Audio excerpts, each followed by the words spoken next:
Europe 1, 6h26, en ce 27 avril 2015. Aujourd'hui, dans l'histoire, nous voyageons dans notre histoire tous les matins et c'est avec vous. Bonjour Franck Ferrand. Bonjour Maxime. Alors dites-nous à quel 27 avril vous a déposé votre machine à remonter le temps ce matin? Le 27 avril 1848, cela fait partie des grandes, des nobles dates de l'histoire de France, celle de l'abolition de l'esclavage, enfin de l'abolition en France bien sûr. Pourquoi a-t-on attendu aussi longtemps, Franck? En fait, il y a eu plusieurs dates. L'esclavage avait déjà été aboli pendant la Révolution en 1794, seulement Bonaparte l'avait rétabli en 1802. Il faut souligner les enjeux économiques de cet esclavage. C'est de la main-d'œuvre gratuite, vous vous rendez compte?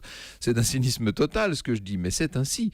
Alors, ne nous méprenons pas, l'esclavage était interdit depuis des siècles en France, ça, il faut bien le rappeler, officiellement depuis une loi de Louis X au XIVe siècle qui proclamait que le sol français affranchissait l'esclave qui venait à le toucher. Du reste, l'Église catholique s'était toujours opposée par principe aussi à la servitude. Mais c'était différent dans les colonies. Exactement. À la Martinique, à Sainte-Lucie ou Saint-Martin par exemple, mais même là-bas, cela posait question. Depuis des dizaines d'années, le débat sur l'esclavage était récurrent.